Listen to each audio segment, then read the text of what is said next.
Bueno, entonces aquí voy a explicar el teorema de muestreo. Una pequeña introducción. Entonces, este teorema es muy aplicado en la terminología digital, donde se necesita descomponer una señal analógica que es caracterizada por no tener muestras discretas, sino que se caracteriza por estar definida en cada punto de tiempo. Entonces, aquí se mira que es una señal que está definida para todos los valores en los reales. Tiene una amplitud, en este caso definida como un voltaje máximo y mínimo, y tiene una frecuencia máxima que me da referencia sobre el ancho de banda de la señal en cuestión. Entonces aquí se puede ver que por ciertos mecanismos, por multiplicadores o los multiplicadores en el caso de convertir una señal de tiempo en el dominio del tiempo a discreta, puede ser un multiplicador, y en el caso de ser una señal que estuviera en el dominio de la frecuencia sería un, un objeto de correlación, y así obtengo la, la, la señal discreta en el dominio de la frecuencia. Entonces acá podemos ver que en este ejemplo es una señal discreta en donde se le aplica también una señal de impulsos que al multiplicarla me va a dar esta de acá, donde se puede ver que se tienen ya muestras discretas. Para cada valor de muestra se tiene el valor que corresponde a la amplitud de la señal original. Sí, entonces en esta señal ya se tienen conceptos como lo que es el periodo de muestreo y la frecuencia de muestreo. Voy a aclarar que en estos espacios donde se mira que particularmente no está definida la señal, no quiere decir que el valor ahí no exista, sino que no se sabe, por ejemplo, entre el punto 1 y 2.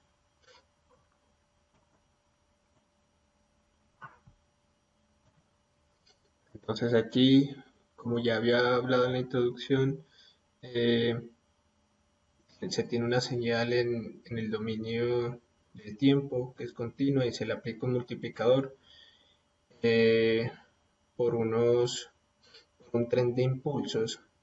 Cada impulso tiene una amplitud de 1 y se repite cada periodo t. Esta de acá es la expresión que me refleja mi función de impulsos, y que en consecuencia al multiplicar las dos voy a obtener esta señal de acá que está discreta, que tiene cada una muestra. Para el caso de la correlación, para el caso del dominio de la frecuencia, se aplica en vez de un multiplicador una correlación, donde la señal que tenía en el dominio del tiempo se le aplica la transformada de Fourier y se obtiene esta señal de este tipo, donde se va a caracterizar por tener una frecuencia máxima. Y en vez de multiplicarlo por esos impulsos discretos temporales, acá también se le aplica a la señal anterior la transformada de Fourier, y se obtienen unos mismos impulsos, pero con una amplitud de 1 sobre t, donde t es el periodo de muestreo.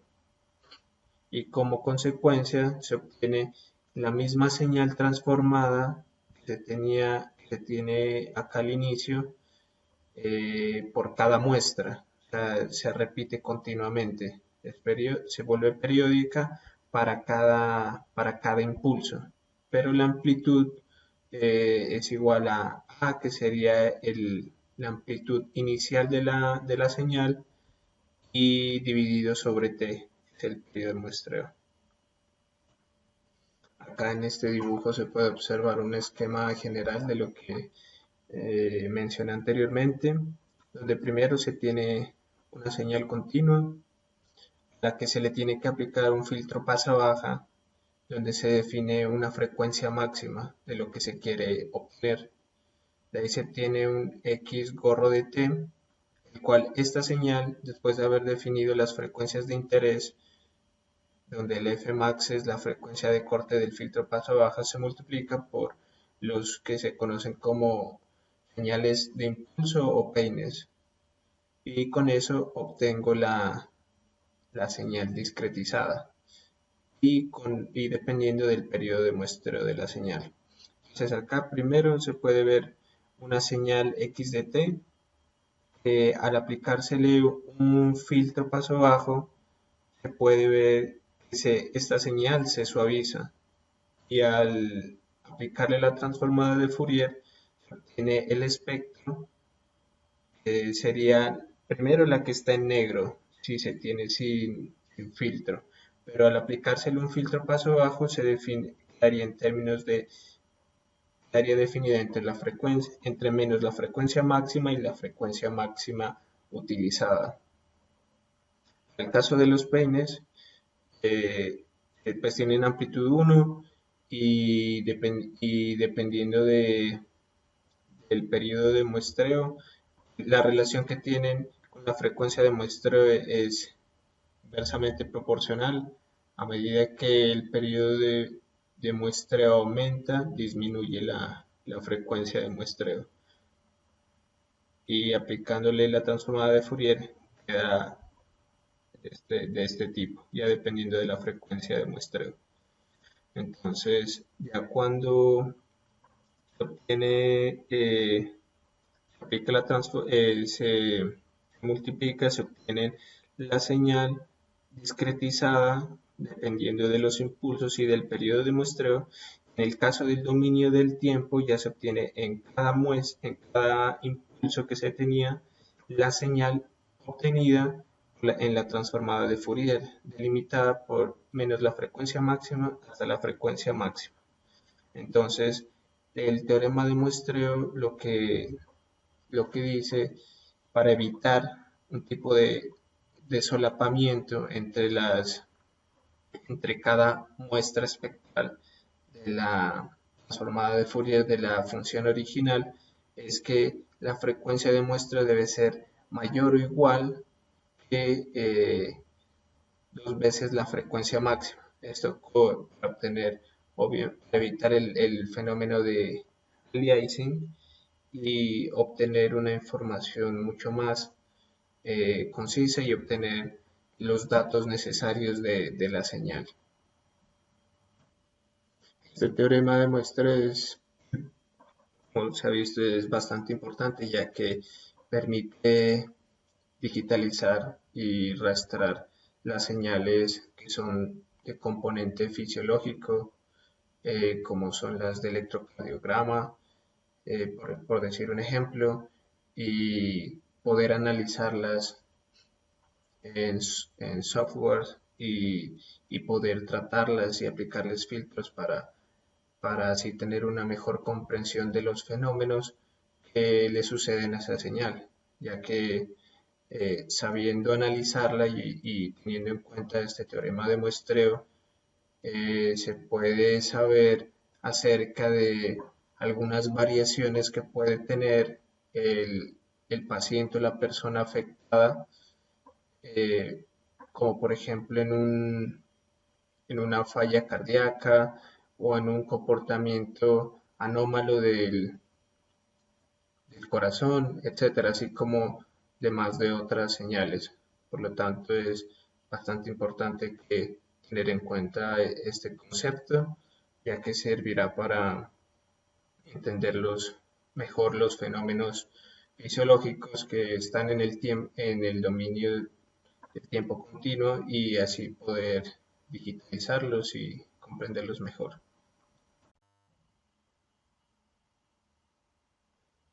Bueno, yo voy a hacer un pequeño tutorial acerca de la librería de PySeria.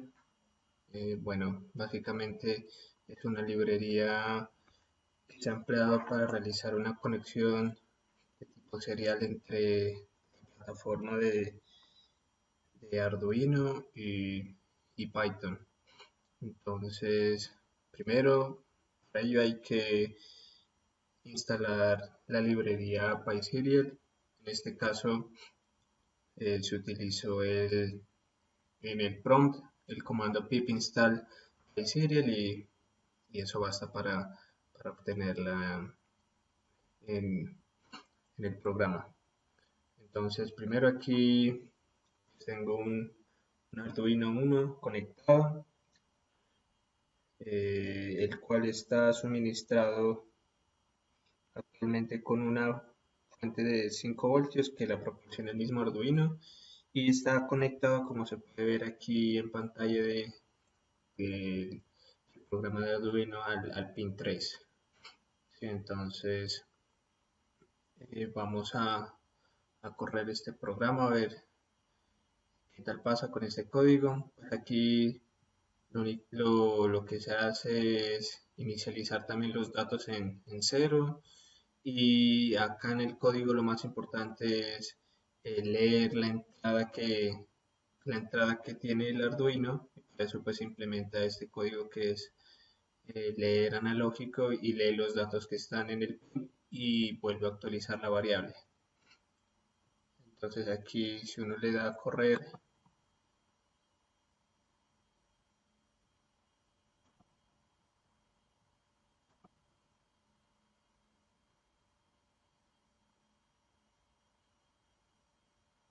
esperamos un momento que mientras carga, puesto que ahorita está conectado a la fuente de los 5 voltios, entonces se debe obtener 1023, que es el equivalente a 5 voltios en la conversión analógica digital. Bueno, retomando el video, entonces al ejecutar el código, eh, vamos acá al monitor de serie y lo que observamos es que se está ejecutando 1023 debido a que está en 5 voltios. Ahorita en este momento procedo a cambiar la ubicación de la fuente, vamos a entregar 3.3 y se cambia a 674 que es el correspondiente a digital. Y en 0, que es 0 voltios son igual en 0 digital. Bueno, vamos a dejarlo en 5.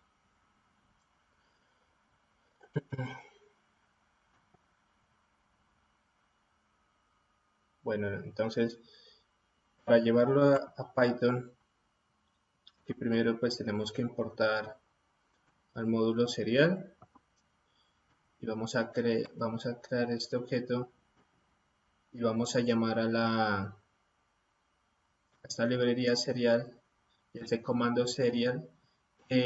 Aquí lo que tiene es los argumentos, que es el puerto, el baud rate, que es el que está dado por Arduino, que es 9600, tiene que estar aquí por el Arduino 1, y el timeout. El timeout es el tiempo que uno tiene que esperar para que, en tal caso de que no se esté dando la recolección de bits, pues este no me entregue información.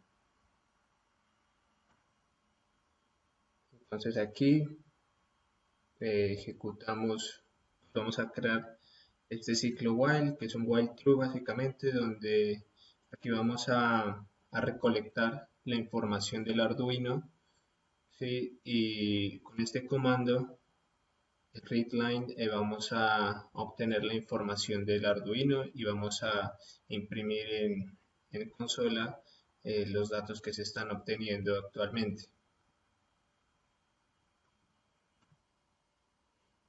Entonces aquí tenemos el COM3, que es el puerto donde está conectado con el Arduino y vamos a ejecutar el código. Entonces ahí vemos que se está ejecutando en 1023, igual que en la consola, pues, perdón, en Arduino. Si cambio los valores, también cambian actualmente, 674 y 0.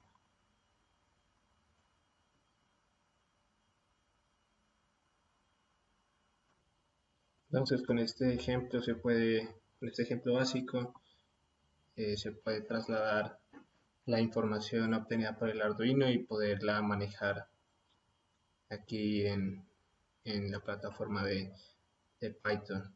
Hay que tener en cuenta que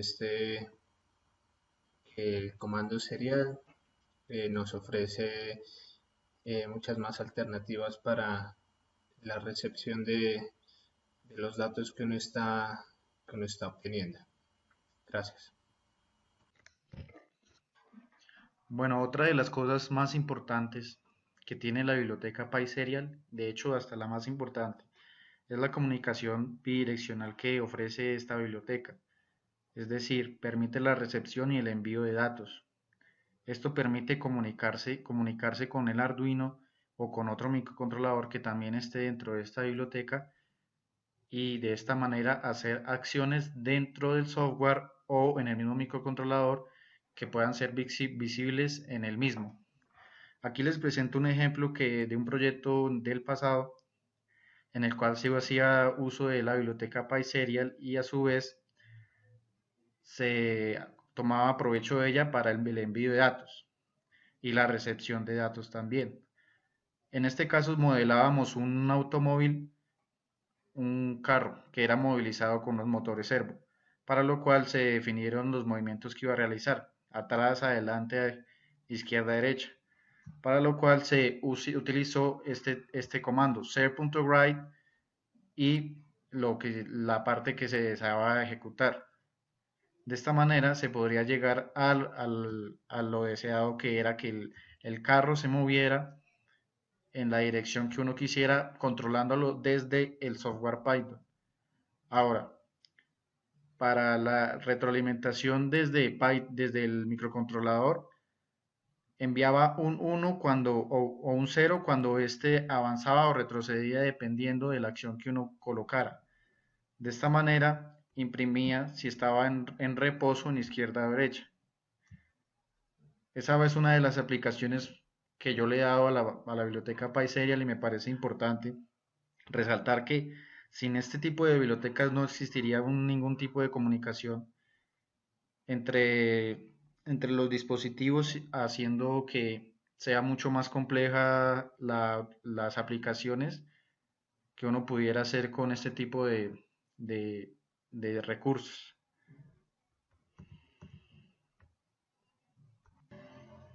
Con respecto al proyecto ya mencionado, este fue el script que se usó en Arduino, donde también se tenía que escribir parte del código que permitiera la comunicación entre los dos programas. De esta manera se leía cuando el byte representaba una letra en específico, como ya se demostró en el script de Python, donde W era hacia adelante y D hacia la derecha y A hacia la izquierda y S a reversa. Esto es básicamente lo que se hizo en este proyecto.